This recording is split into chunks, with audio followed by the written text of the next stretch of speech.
And if you go on the internet and you search, you will find that there is a case against Mr. Adani in the United States. നിങ്ങൾ ഈ വെബ്സൈറ്റിലേക്ക് പോയി ഗൂഗിളിൽ പോയിട്ട് നിങ്ങൾ ഒന്ന് search ചെയ്താൽ നിങ്ങൾക്ക് അറിയാൻ കഴിയും യുഎസിൽ അദാനിക്കെതിരായിട്ടുള്ള കേസുകൾ നിലനിൽക്കുന്നുണ്ട്.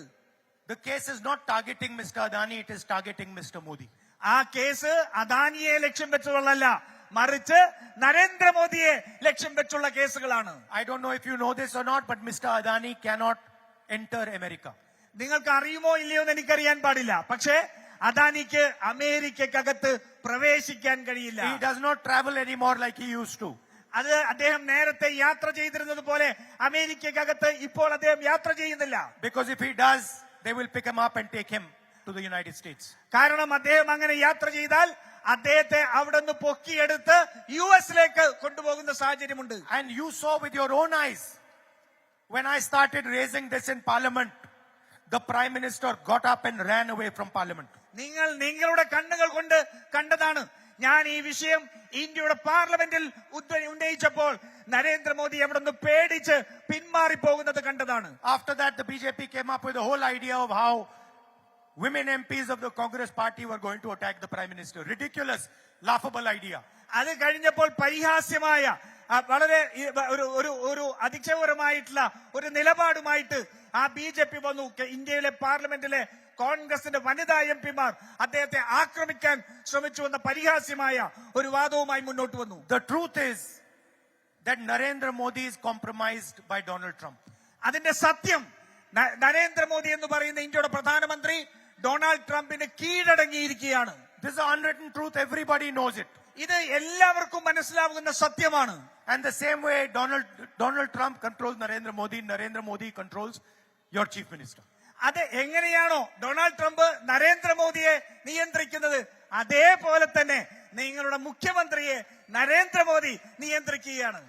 The same way Narendra Modi is controlled by his corruption, by his financial system, your chief minister is controlled by his corruption, his financial system. എങ്ങനെയാണോ നരേന്ദ്രമോദിയെ അദ്ദേഹത്തിന്റെ അഴിമതി കൊണ്ട് അദ്ദേഹത്തിന്റെ ഫണ്ടുകളുടെ ഇതുകൊണ്ട് അദ്ദേഹത്തെ നിയന്ത്രിക്കപ്പെടുന്നത്, അതേപോലെ തന്നെ പിണറായി വിജയൻ നരേന്ദ്രമോദിയുടെ മുന്നിൽ അദ്ദേഹത്തിന്റെ അഴിമതി കൊണ്ടും അദ്ദേഹത്തിന്റെ ഫണ്ടിന്റെ സോഴ്സ് കൊണ്ടും നിയന്ത്രിക്കപ്പെടുകയാണ്. Just now when I was coming here, I was in the helicopter, I was looking down and I was noticing how close people's houses are in Kerala. ഞാനിപ്പോൾ വരുമ്പോ ഞാൻ ഹെലികോപ്റ്ററിൽ താഴത്തേക്ക് വന്നുകൊണ്ടിരിക്കുമ്പോ ഞാൻ നോക്കുകയായിരുന്നു എത്രമാത്രം അടുത്തടുത്താണ് കേരളത്തിലെ ജനങ്ങളുടെ വീടുകൾ നിലനിൽക്കുന്നത് എന്നുള്ളത്. And I was also noticing how beautiful the environment is, how green Kerala is.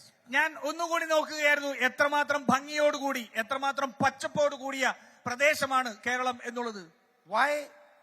Because you value your environment. എന്തുകൊണ്ടാണ്? കാരണം നിങ്ങൾ നിങ്ങളുടെ പ്രകൃതിയെ നിങ്ങൾ അമൂല്യമായി സംരക്ഷിക്കുന്നു. And the fact that you live so close together makes you tolerant. നിങ്ങളെ നിങ്ങളുടെ പ്രകൃതിയോടൊപ്പം ചേർന്ന് നിങ്ങൾ ജീവിക്കുന്നു എന്നുള്ളതാണ് നിങ്ങളിൽ സഹിഷ്ണുത ഉണ്ടാക്കുന്നത്. You understand the other person's ideas, the other person's perspective, the other person's views. നിങ്ങൾ മറ്റുള്ള മനുഷ്യരുടെ അവരുടെ കാഴ്ചകൾ അല്ലെങ്കിൽ അവരുടെ അഭിപ്രായങ്ങൾ നിങ്ങൾ മാനിക്കുന്നു, നിങ്ങൾ അവരുടെ അഭിപ്രായങ്ങളെ വിലമതിക്കുന്നു, നിങ്ങൾ ഒരുമിച്ച് സഹവർത്തിത്വത്തോടു കൂടി ജീവിക്കുന്നു. Different communities, different religions, all living together. പല സമൂഹങ്ങൾ, പല മതങ്ങൾ, എല്ലാവരും ഒരുമിച്ച് ജീവിക്കുന്ന നാടാണ്. And you teach a lot to the rest of the country. നിങ്ങൾ ഈ രാജ്യത്തിന്റെ മറ്റൊരു ഭാഗത്തേക്ക് നിങ്ങൾ അവരെ പഠിപ്പിക്കുക കൂടിയാണ്. You teach the rest of the country that it doesn't matter if the person in front of you has different ideas, you can still respect and love that person. നിങ്ങൾ രാജ്യത്തിന്റെ മറ്റുള്ള സ്ഥലങ്ങളിലേക്ക് നിങ്ങൾ കൊടുക്കുന്ന സന്ദേശം മറ്റുള്ളവർക്ക്, നമ്മുടെ മുന്നിലുള്ളവർക്ക് വ്യത്യസ്തമായ ആശയങ്ങൾ ഉണ്ടാവാം, അഭിപ്രായങ്ങൾ ഉണ്ടാവാം, പക്ഷേ ഒരുമിച്ച് സ്നേഹത്തോടുകൂടി ജീവിക്കാൻ കഴിയും എന്ന സന്ദേശമാണ്. Disrespect, anger, hatred are not strengths. They are weaknesses. ബഹുമാനമില്ലായ്മ, ദേഷ്യം, അതുപോലെ തന്നെ വെറുപ്പ് അതൊരിക്കലും ശക്തിയല്ല, അതെല്ലാം ദൗർബല്യങ്ങളാണ്. Humility, love, respect are strengths. വിനയം, അതുപോലെ തന്നെ സഹവർത്തിത്വം, അതുപോലെ തന്നെ ഒരുമിച്ച് നിൽക്കുക, അത് ശക്തിയാണ്. As member of Parliament of Wayanad, you taught me this.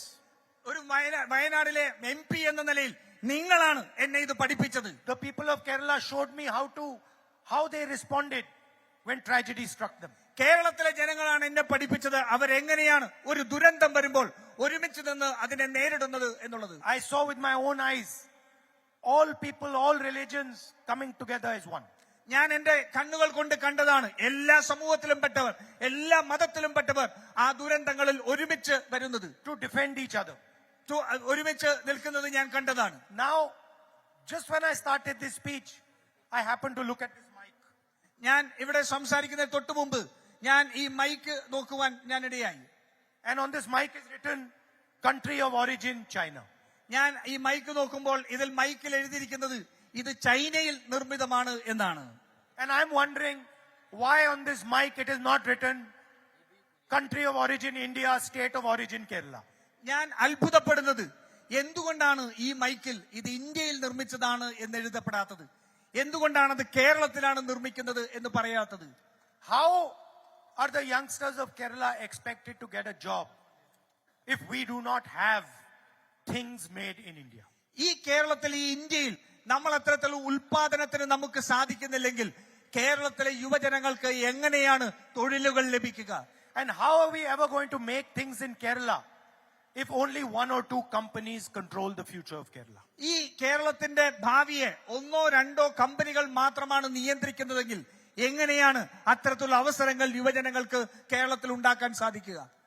Your chief minister and the prime minister are handing this country over to Adani and Ambani. നിങ്ങളുടെ മുഖ്യമന്ത്രിയും ഈ രാജ്യത്തിന്റെ പ്രധാനമന്ത്രിയും ഈ രാജ്യത്തെയും ഇന്ത്യയും മുഴുവൻ അദാനിക്ക് വേണ്ടി കൈമാറാനായിട്ട് And നോക്കുകയാണ്. Adani and Ambani are not interested in giving jobs to the people of Kerala or the people of India. അദാനിയോ അംബാനിയോ ഈ കേരളത്തിലെ ജനങ്ങൾക്കോ ഇന്ത്യയിലെ ജനങ്ങൾക്കോ തൊഴിൽ നൽകാൻ തൽപരരല്ല. Kerala needs its small and medium businesses to be strengthened. കേരളത്തിന് അവരുടെ ചെറുകിട വ്യാപാരങ്ങളും വ്യവസായങ്ങളും ശാക്തീകരിക്കപ്പെടണം. Kerala needs its agricultural foundation to be strengthened. കേരളത്തിന് നമ്മുടെ കാർഷിക അടിസ്ഥാനങ്ങൾ, കാർഷിക രംഗത്തെ ഏറ്റവും അടിസ്ഥാനപരമായി ശക്തിപ്പെടുത്തേണ്ടതുണ്ട്. Kerala needs connectivity and IT. കേരളത്തിന് IT വ്യവസായവും അതുപോലെ തന്നെ നമ്മുടെ കണക്ടിവിറ്റിയും വർദ്ധിപ്പിക്കേണ്ടതായിട്ടുണ്ട്. And Kerala needs protection for its people. കേരളത്തിന് അവരുടെ ജനങ്ങൾക്ക് സംരക്ഷണം ലഭിക്കേണ്ടതായിട്ടുണ്ട്. LDF has been in power for 10 years. കഴിഞ്ഞ 10 വർഷമായി LDF ആണ് കേരളം ഭരിക്കുന്നത്. They are taking away the strength of Kerala.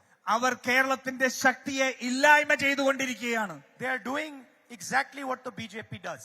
Our BJP ചെയ്യുന്നത് എന്താണോ അത് തന്നെയാണ് കേരളത്തിൽ LDF ഇന്ന് ചെയ്തുകൊണ്ടിരിക്കുന്നത്. The UDF is going to give 5 guarantees to the people of Kerala. UDF കേരളത്തിലെ ജനങ്ങൾക്ക് വേണ്ടി 5 ഗ്യാരണ്ടികൾ പ്രഖ്യാപിക്കുകയാണ്. The UDF is going to give compensation to the rubber workers, rubber industry. UDF ഈ നാട്ടിലെ റബ്ബർ തൊഴിലാളികൾക്ക് അവർക്ക് നഷ്ടപരിഹാരം നൽകുമെന്ന് പ്രഖ്യാപിക്കുകയാണ്.